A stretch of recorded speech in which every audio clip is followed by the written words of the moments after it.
What is going on, guys? We're at Why So Sidious, a nerd podcast. This is Week in Geek, and we're committed to getting you out every Monday at Week in Geek, especially for those of you on Spotify. Not a ton to cover, but yeah, we wanted to commit to getting that Week in Geek out there. It is myself and Andy today. How are you, sir? What's up? Happy Sunday, happy Monday, wherever you are in the world, people. I'm doing good. How are you, brother? Doing really good. Yeah, we're doing a little, not renovating, but a new door, a new fan, some stuff that one of my many children have broke along the last year. Fixing some stuff, man. We got a nice Snapchat of Andy's daughter taking some of her, not first steps, but she's just getting used to walking, and that was a real joy to see. So, First steps in shoes. So I literally bought her first pair of shoes on Saturday, put them on today to head out to the shops. And she was gone. Poof. She was nice. absolutely gone, man. She was gone. I I had a love it. hard time uh, getting her to not walk around. Yeah. So I picked her up because I wanted to go look at some bits in the toy shop, and she was just screaming, "She's like, put me down!" Rah! Now she's going to explore all the items in the stores and really keep you busy. Yeah. This is where I need to start losing weight because I need to start moving now. That'll be your workout, chasing her around. Okay, so we don't have a lot, like I said, but let's start with the Spider-Man Noir trailer. Mm, Oh, I forgot. Let's back up because I wanted to talk to you about this. I finally watched Predator Badlands. That's finally okay. on Disney Plus, and that was a really good movie. I really, Mm. really enjoyed that one. Yeah, I remember going to see the cinema because I was like, it's something I wanted to have a look at. I think there was something else around that at the same time that I picked this over. And I did enjoy it. I thought it was maybe at the same time not quite a traditional Predator movie because obviously the main protagonist is I can't remember their name Yautja. now. Yautja, that's it. A Yautja species. And obviously, we're seeing things a little bit different. He's breaking away from the traditional mold of the hunter as well. So even though he's going to this planet to hunt something, he's sort of changes his what they're like or what we know them as, and goes against the family grain. And obviously sets it up for a massive sequel at the end. And he's like, "Oh, you think my dad was bad? My mum just showed up." It's like, "All right, That's okay, right. let's see some female Yautja, which we don't really get to see too many of, I guess." So Yeah, it brought Predator into a much more sci-fi feel. That kind of matches Alien as opposed to a lot of the Predator movies felt very action oriented with a sci-fi villain component. But I really liked it. This one was very different, and it was funny. I did not expect so many laughs. There was really funny yeah. parts. Like this flesh is not sweet. What are you talking about? You're a I useless thought, tool. yeah. I thought Ellie Fanning did a really good job as well as like the cyborg or whatever. She did. Um, And from the trailers, I thought for some reason she was going to be a helpless kid. And I was like, mm. that's going to be not very fun, but it was nice to see her being an interesting character in her own. Well, doing the Action. two roles, so to speak, isn't it? Because playing like the bad one and then like the good one. So Oh, is it the same actress? Nice. Of yeah, course it yeah, was. yeah. So, yeah, that was really cool. I was surprised, man. I think it's probably right under the first Predator as far as like the couple best Predator movies for me now. I mean, well, considering they had to write the language for the outro as well for this film, so the fact that the actor, I can't remember his name off the top of my head, but I think I nominated him during our Cities Awards as well. Um, he did an incredible job because he's had to obviously learn a language that doesn't technically exist. They've made it up for this film, so That sounds grueling to create a mm, language. Crazy, yeah. But just ask Tolkien. Yeah. Tolkien's on another planet, another dimensional plane, bro. Okay. Well, then the first news piece of the day, Spider-Man Noir. So this Mm. is a project that I just didn't believe it was happening, especially when you told me Nicolas Cage was going to be Spider-Man. This feels so weird, dude. But with that said, I thought the trailer looked pretty cool. I'm excited to, I didn't love the Spider-Man Noir comics. I gave it a shot. I don't know. It doesn't feel like Spider-Man, but I think the trailer definitely looks intriguing. I'm going to watch it day one out of pure curiosity and hopefully be surprised with a really cool Spider-Man show. But what a weird thing to be doing. Nicolas Cage as Spider-Man Noir, swinging too. We saw some swinging in there. It's crazy. But what do you think of the trailer? Yeah, it was definitely intriguing because I mean, this comes out of the fact that he voiced Spider Noir in the Spider Verse film, didn't he? So Yeah. that's where it sort of came from, and I don't know too much about Spider Noir to be fair, compared to like other Spider-Man. So it's definitely going to be an interesting one. I love the look of the trailer. There's going to be a huge amount of villains in this as well. I was reading earlier on. There's like a good 6 confirmed villains in this. Um, so it's going to be a really interesting series. The fact they're doing it in black and white and a color version as well. Have you got a preference as to what you're going to be watching it in? I kind of feel like doing black and white. Yeah, How my about wife you? said she's definitely going to be watching it in black and white. I said I'll probably watch the first episode of both, like color and black and white, and see which I prefer. I think you probably should watch it black and white. To be fair, though, like I might watch Yeah. episode 1 in color, and I'll probably still watch the rest in black and white. Yeah, it feels like it was made to be black and white. That's the whole vibe of the comics. All I know about Spider-Man Noir is darker, more morally complex, more grounded detective. But his name is also not Ben Riley, and I know that, and that's really weird that they're going with Ben Riley here. Well, Dave, who is happy to chime in on the YouTube chat rather than actually joining us in the studio, he's commented the same thing. Dave. Yeah, so the Ben Riley thing is weird because that's Scarlet Spider. Ben Riley is Scarlet Spider. It's not Spider-Man Noir. So, but maybe it is just because it's such a strange, obscure character, a version of Spider-Man that they wanted to name him Ben Riley and whatever. It's not like we're going to be getting Scarlet Spider movies anytime soon. And even if we did, probably would care even less. It's an intriguing one though. I don't think we got a confirmed release date yet, have we? We just got the trailer, just coming soon or something. So I think Yeah. maybe around April time, I think it's supposed to be dropping. I actually take that back. I think a Ben Riley project would be cool because Ben Riley is supposed to be this clone of Peter Parker, where I think it might have been the 90s during the Clone Saga. It was like that dude was telling everyone he was the real Peter Parker, and Peter started to believe it. He was like, holy shit, what if I am really a clone? Because then Ben Riley brings, it's kind of the chicken and egg conversation and stuff. He's, even though he was the clone, so that would be kind of fun. It's not what we're getting out of Spider-Man Noir, people. I'm just the Ben Riley part throws me off, but it's because Spider-Man is such a big IP. You probably don't want to put Peter Parker's name on a really strange 1920s black and white hat wielding black and nothing else Spider-Man. I mean, what are your genuine expectations for this? Is it just a fun series for them to do, or are you expecting anything serious out of it? I don't expect anything at all, to be honest, but I'm so curious. And I love Nicolas Cage, to be honest. And I am really excited to see a different take on Spider-Man. So there's just things that have piqued my interest. I'm excited to watch it, but I don't expect a good show. Are you surprised it's being released on Amazon as opposed to, because obviously it's a Sony thing and it's linked to the Spider Verse and obviously Sony are the ones that had the rights to this. I was wondering about that. Is So did Amazon create it all and Sony's I'm guessing Amazon's so. obviously distributing it. It's just a series on Obviously Amazon. have to go through Marvel to release anything. Marvel Studios, they can release it themselves, or maybe they just lent. I haven't actually looked into it. I don't know if they lent the rights to Amazon, or Amazon said, "Hey, if you want to make this, on the off the back of the Spider Verse films, we'll happily do it ourselves." So I'm not sure how it works, but it's just interesting. I just thought that it's being done on Prime rather than Marvel Studios or Sony themselves, because It is I very guess Sony interesting. don't really have a TV platform, do they? True, but Um, that to threw me release off stuff too. on. It seems like Sony's sharing a lot better lately. We keep getting reports that they're going to share with the Marvel Universe more some of Spider-Man's side characters. People are talking about Venom and Kingpin and Daredevil. I really still think Daredevil and Kingpin will be in Brand New Day. I I hope so, but it seems like Sony is sharing more, and apparently with Amazon as well, not just Marvel. So I wonder if we could expect more out of this if it's a hit. And like, what if this is like the Penguin of what if this blows us away the way Penguin did? For me, anyway, Penguin is a great show. And if you have this grounded, darker, gritty Spider Man story, do we have a rating on it? It's not TVMA, is it? I don't think it's a mature rating. No, I haven't seen, to be honest. Yeah, so But that I would do be expect a interesting. little bit. I mean, it's Amazon, so I expect a bit of, maybe you can throw some goriness in there and it wouldn't be an issue. A bit of what? Goriness, Goriness? Oh, goriness. that's So right. a Because bit of gore. Invincible, The Boys, Yeah. right? Okay. Wow. Could you imagine if they go full blown? That's the character. If you ever made a movie with Spider Man that went that dark, it would have to be Spider Man Noir, right? That's not the Mm. kid Spider Man. Well, this is what I kind of expect when you're going down this route of like a 1920s detective, is that you could have it a bit more gritty and darker and have a bit more violence in there, as opposed to just being the run of the mill stuff. So Yeah. And for how filled with hope and kind of a lighthearted energy Spider Man has, there's still a lot of adult fans that like to see Spider Man in those really dark stories.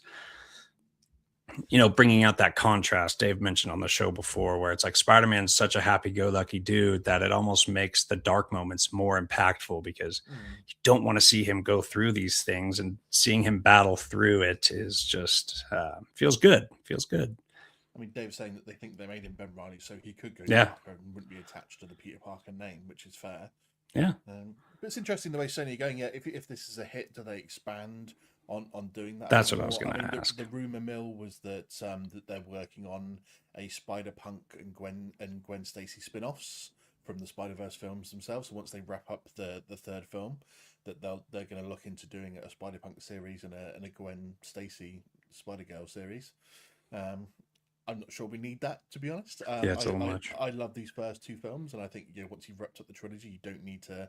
This is Sony's mistake every time, though, isn't it? Because they get maybe a potential hit on the hands or a film that does a little bit well, and all of a sudden they just ruin it because they go head over heels and try and do too much with it.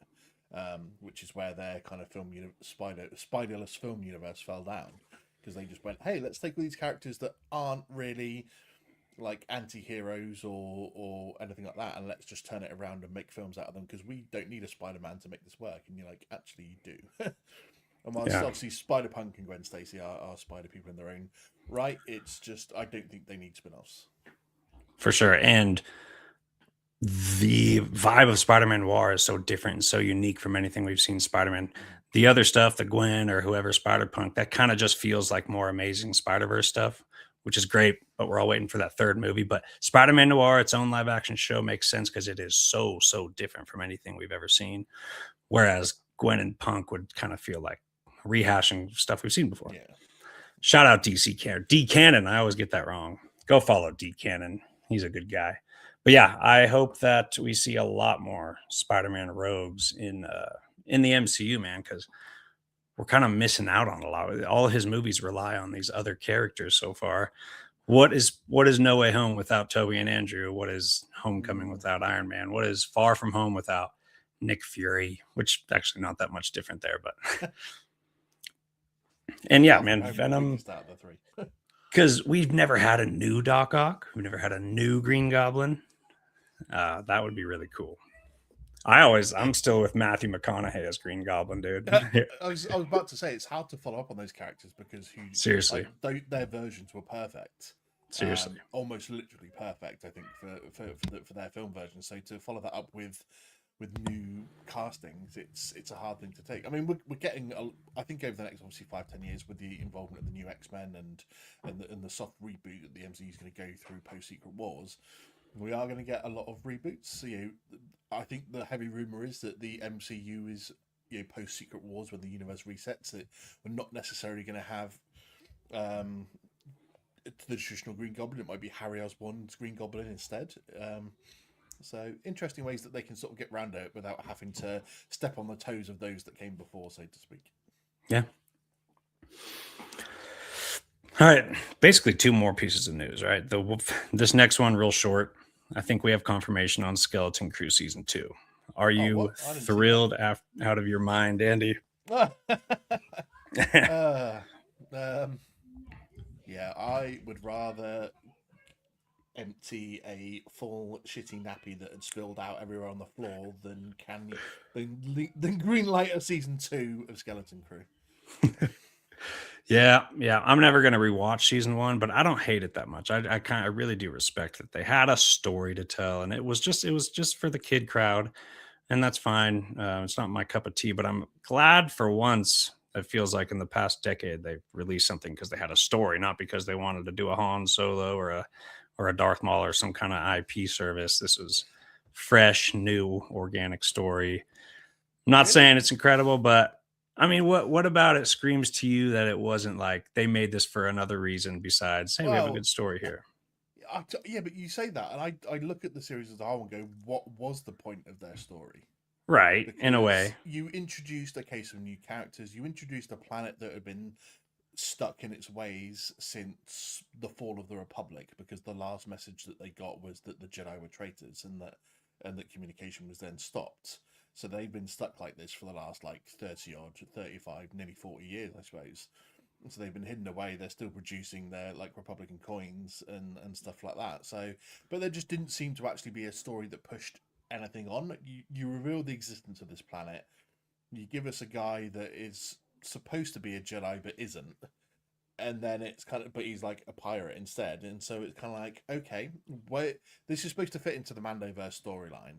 So the only involvement I can think of is that the revelation of this planet being now revealed plays a part in that story running up to Thrawn, because since they've revealed on the galactic map that Assassin is next door to Dathomir, which is the last place we see Thrawn at. Obviously, when at the end of Ahsoka season 1, so that's the only thing I can think of, is that they're tying it into the Mando story and it plays a role for Thrawn somehow Yeah. with the reveal of this planet. Apart from that, this has had no impact on Star Wars as a whole. This has had no impact on the Mandoverse or anything significant to do with the lore of Star Wars. So I don't see the point of it. I don't see what story they were trying to push forward from it. So Yeah. it felt more like obviously a tribute to like previous part, like Captain Hook and Goonies and stuff like that, than it did a Star Wars story. So Yeah. I did like a little bit of the world building. I liked to have actually a more familiar society to kind of explore in the Star Wars universe. Big universe. So it's likely that a lot of stuff is just like Earth, plus all the other crazy aliens and planets that we see along with it. Yeah, I'm not saying I like it, but I do think it stood out. So many of the other projects they released just feel like a cash grab in one way or another, and at least this one didn't, even if it's not our cup of tea. fair. I mean, obviously, if they do a season 2, I'll watch it. I'm not clamoring to see it. Right, it's not our like. It would be really cool if they did those shows for kids, but also made sure they hooked it up for those adults that like the maybe darker, kind of more mature, complex storytelling. Mm. That's what their range has been so limited so far. Whereas the original trilogy kind of was great for everybody. It was really good for everybody. It was fun for kids, and it was dark enough. The stakes were high. You got Tarkin blowing up Alderaan and stuff like that to get the adults like, Yeah. ah. It was great, wasn't it? But Because you had the light and the dark, good and bad. You had genocide. You had incest. We had everything, didn't we? incest, yeah. Oh, yeah. So yeah, we'll see if that comes out. I don't know if that's confirmed or it was just a rumor. Put together a bunch of a couple little news pieces to get a week and geek out. But the last one we'll have plenty to talk about. It's that the Russo brothers came on and talked a lot about Doomsday, a little bit about Doomsday. But one of the things they mentioned is that Steve Rogers will, in fact, be a central character to this story in Doomsday. Does that surprise you, or did you expect a smaller role? Mm. I think once it was revealed and we had that trailer that came out in December, that Steve Rogers was back, it's probably no surprise. I think if he's playing like the main character really alongside, say, Doom of this film, that would be a surprise. I wouldn't expect him to. I would have expected him to have a decent enough role for the film, but to make him one of the main central characters, say, alongside Doom, that would surprise me. Because again, we've talked about this a lot. They're playing on that edge, aren't they, of like ruining legacy characters now for the MCU by bringing them back and making them so prominent. Well, that's what we're worried about, right? But Yeah. in another sense, I think Captain America was one of the most boring characters ever. Never liked him, didn't care for him. And who made Captain America interesting? The Russo brothers. Like, they write the best Captain America. They elevated the character. He's way better in the comics thanks to the Russo brothers. So with some silver lining, I'm still like, yeah, I'm kind of happy to see him anyway. But I also, dude, the Russos know how to work Steve Rogers. So I'm good with it, but we'll see. I think. Yeah, I mean, I'm probably not going to complain because we all love Chris Evans, as Steve Rogers. So it's not like he did a bad job at the character either, was it? He was written well, and he acted really well. Right. And, by Endgame, we absolutely adore him. So even though I still will fight to the end that he was wrong in Civil War, because I was always Team Iron Man. But I still think that I'm disappointed that he would play such a prominent role in this film, because you've got so many characters in this that you can make prominent. And to me, it should have been revolving around like Doom, the Fantastic Four, Thor, and Loki. Those are the big ones that I would have expected to be the most prominent characters in this film. That would feel organic, more organic, less forced. Yeah, I mean, I know we've talked about it, I guess, but it's just covering it again. And like, does it feel like a knee jerk reaction to how the last 7 years has been for Marvel? And so bringing back the legacy characters and giving them the most prominent roles, especially with the collapse of like the Kang Dynasty situation. Um, and so it just feels like this knee jerk reaction, doesn't it? And instead of being the organic characters, it's forcing the old characters back to pick up. And especially since the rumor has it as well that they're going to force the situation where the re-release of Endgame that's coming in cinemas in September is going to have this post-credit scene that then directly sets up Doomsday. So it kind of then like the events of Endgame cause the situation of Doomsday, even though it's supposed to be about an 8-year gap. So again, yeah, we're not going to know until we see it, obviously. But at the same point, it's like, can you not have worked with what you had rather than having to rehash things that worked previously and you laid to rest? Yeah. And also, not just to be the silver line guy, but it also feels okay because it's their that's Endgame was the last MCU movie they did, and Doomsday feeling like and yet another sequel to Endgame. I think it'll turn out just okay. You know what, the rumor I don't like about Steve Rogers in the movie is I don't like the idea of him doing the Secret Empire hand, bad guy Mm. Steve Rogers. I hope that's not true because one, bringing RDJ back, turn it into a villain, that seems like a gimmick. And then if Steve Rogers comes back and he's also a bad guy too, that would be ridiculous. There's no way they're going to do that. You don't want to see Captain Hydra? Yeah, in some kind of way I do. Maybe not like this. I like the idea. I'm good with him coming back with Doom got messed up because he went and did something with time, replacing the Infinity Stones in time, caused an incursion. Doom's family died. He freaking hates Steve again. Different name, still hates Steve. Mm. Right. But I'm good with that. That sounds cool. I mean, Um, I can get behind the idea of like Steve deciding instead of returning to like 2019 or whatever after he replaced the Stones and going back to the 40s and living out his life with Peggy, that causes an incursion in an alternate universe because he's obviously split the timeline then yeah. by going back and changing the timeline, and that's caused an incursion in Doom's world. I would, if that's the story, I can be on board with that because what we've been told in the last 7 years of how the timelines work, how incursions work, how all these sorts of changing the past works, I can get on board with that. Yeah, that would be fine. There's a theme of children, Hmm. and I think pulling that off would be harder with new characters. Like you need these filled with legacy and history characters to be Yeah. the fatherly and motherly people, and then their children, which are supposed to have such a theme. Peggy and Steve have a kid. Obviously, Thor's kid, Hmm. Franklin. Franklin Richards, of course. Yeah, so I think it'll work out all just fine. Still pretty pumped. Yeah. Oh yeah. And then it is kind of funny though that we hear two things. His replacing the Stones will play into this movie, but we also heard that Iron Man's death in Endgame will play into this movie.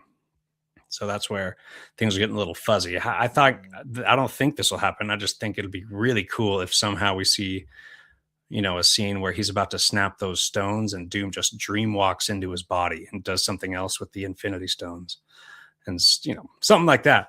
But I don't see how that death would tie into anything because that snap didn't have galactic proportions. That snap just killed Thanos' army. That snap didn't kill half of anything. It wasn't a galactic, like, different universes are going to be like, oh, what's going on? Because Thanos already used the stones twice. If the Universal Police were going to crack down on that, they would have got Thanos. So it's not just him using the stones attracted any attention. So I think dream walking, maybe. I don't know. Maybe the dark. You think the dark hold will come into play? Well, supposedly not because one day shot that to pieces in every universe. Is Obviously, that the case? Was that in WandaVision? yeah, yeah. Well, it was in Multiverse of Madness, wasn't it? So Multiverse of Madness. Okay. she destroyed the dark hole. Not Strange says that at the end. She didn't just destroy it in their universe. She destroyed it That's in every right. universe. So no matter the Okay. universe, the dark hole's now So no gone. dark But hold. in terms of like yeah, them saying that obviously Tony's death at Endgame plays a part in this, I think they're just going to be more playing on the fact of the emotional impact of seeing Tony Stark's face again. That's probably what they mean, and that maybe Doom has a different story to tell of how that situation went on in his universe. Hmm. And so therefore they're like, okay, why couldn't we have done this then? Even though Strange was like, oh, yeah, I saw 14 million futures and there was only one outcome. Maybe that was the only solution in his universe, whereas Doom found a different way because he's into dark magic. Um, and so therefore he's like, actually, you could have saved Tony, and Strange could have done this if you'd have done this instead. And therefore they just play on the emotion of his death by telling them that they could have actually saved him. And now, but he's here and he's here to help them instead when he's not really. We got it all wrong. Doom's gonna dreamwalk into Captain Marvel, and he's gonna be like, "Just give me the thing. I'll fly up there and I'll freaking use this. It's not gonna kill me. Thanos' army is dead, and you're alive. See how easy that was? I thought you were smart, dude. You didn't think of that." And then he's gonna be like, "Ha! I was Doctor Doom, and now I'm gonna do something bad." Yeah. And now Iron Man's alive. No, it's stupid, but I can't wait to see what's gonna happen, man. It's gonna be nuts. It's gonna be nuts. I'm just excited to have like a really nice, solid MCU event because it's been since 2019. Well, it's been since No Way Home. It's been since No Way Home. Yeah. That was pretty cool. Okay, well, nice little short week in Geek. Got anything else, bro? Not really. Just gagging for a fucking excuse my language. For a Fucking and gagging, baby. Fucking and gagging. Yeah, fucking gagging. That's just my life, mate. Especially on a Sunday. Just I'm just absolutely needing a Spider-Man trailer. When are we getting a Spider-Man trailer? I know. Do you think it's because they know that they're gonna hit 500 mil without a trailer anyway? They would.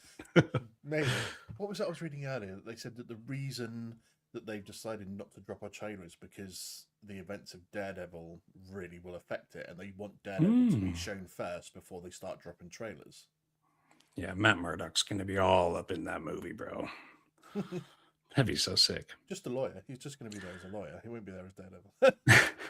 It's kind of funny to think though, like, does a trailer really maximize box office or does it just maximize opening weekend? Because I feel like people who are going to see that movie are going to see that movie. So say you don't do a trailer ever, and the movie comes out, and all the nerds go see it, and then your word of mouth goes, and then you could shoot for lowest second weekend drop off ever because we didn't do trailers. No one knew about it until people saw it, and then word of mouth. I'm not saying this will ever happen. I'm just saying that would be an interesting social study.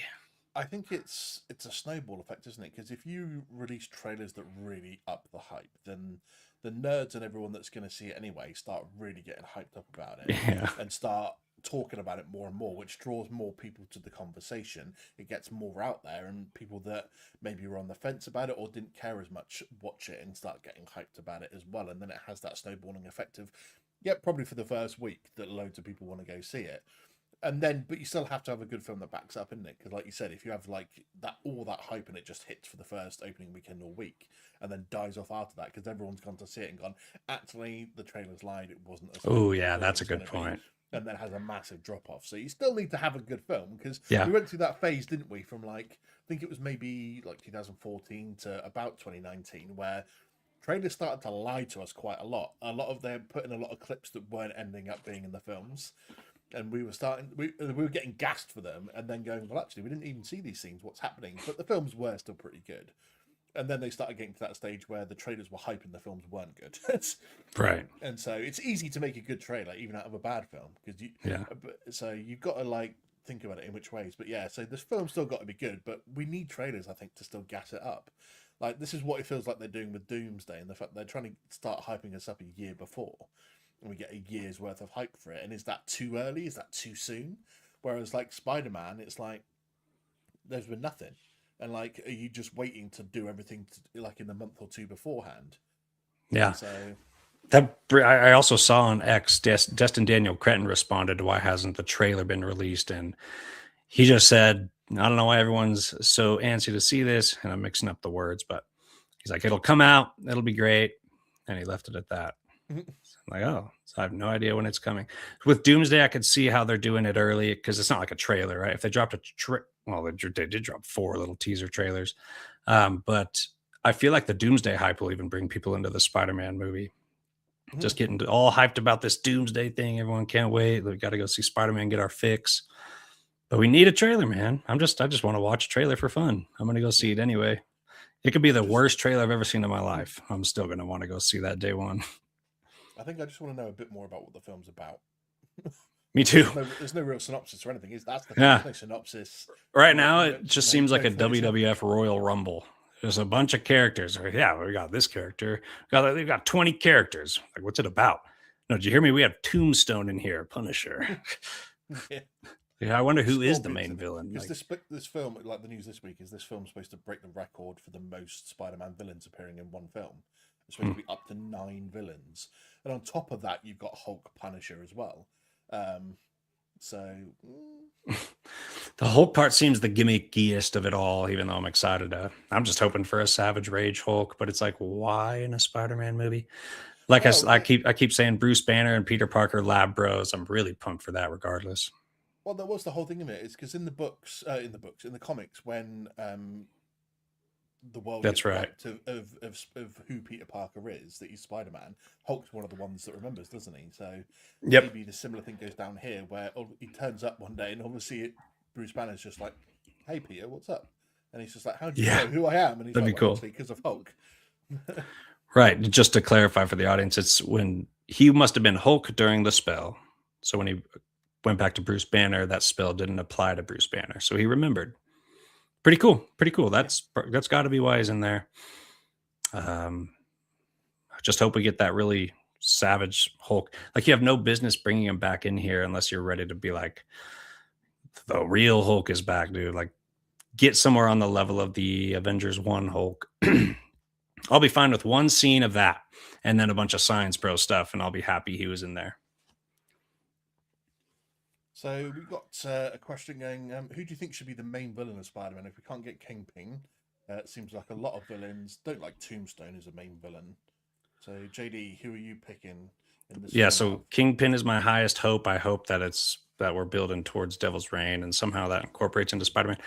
The Mr. Negative rumor is kind of my second. That seems like he could carry the movie as a main villain. It seems like he would want to make the Hulk rage out against Spider-Man. And we haven't even talked about the possibility of one good Spider-Man versus Hulk scene, dude, would be so cool. Would be so cool. But Mr. Negative, if not Kingpin, that's what I'm going with. And that's like one of those characters that aren't confirmed, or is it a rumor? There's so many characters. I don't know what's true and what's not. As much as I read that there's going to be 9 of them, I don't think I actually read who they said the 9 were. Because I know Mr. Negative is confirmed for Spider Noir, but I don't think I don't know if he's confirmed for this or not. I think Scorpion is the only one I think definitely we know is going to be in this, is in terms of villain. Off the top of my head, yeah, and Tombstone, because I think that's confirmed. And the Hand, and now I'm also getting mixed because they had these trailer details come out recently. That sound like that could be totally true. You're convinced about the Hand, aren't you? In this one, I am now because I've seen it in like one more thing, and I was like, all right, I'm good. I think they're there. Do you think this is why the rumor is there? Because you've been convinced about the Hand in Daredevil season 2 as well. And so, do you think maybe that's, if going by your theories, that they could be waiting to drop the trailer after Daredevil because the Hand's involved in Daredevil, and then they're going to be in the Spider-Man trailer? Yes, sir. I don't know. It seems like things are matching up. Black costume. I don't know. We'll see. The Hand is always in Daredevil. They're like cockroaches of Hell's Kitchen. Netflix Daredevil, they're gone. Oh yeah, because of the Defenders series, right? Did they really defeat the entirety of the Hand? Well, they defeated the 5 fingers of the Hand. Whether you could say the whole organization went down, but the original 5 people that started the Hand are technically dead if they're taking the Netflix series canon now. Haven't you heard of a power vacuum, bro? The Hand's going to come back more chaotic than ever. Because technically, yes, you can bring the Hand back, but it won't be with the original 5 that started it in Camotage. Maybe it's just the prosthesis or something. That was stupid dad jokes. Yeah. Anything else, bro? Let's wrap it up. Yeah, that'll do it. Thanks for joining us on a little Week in Geek.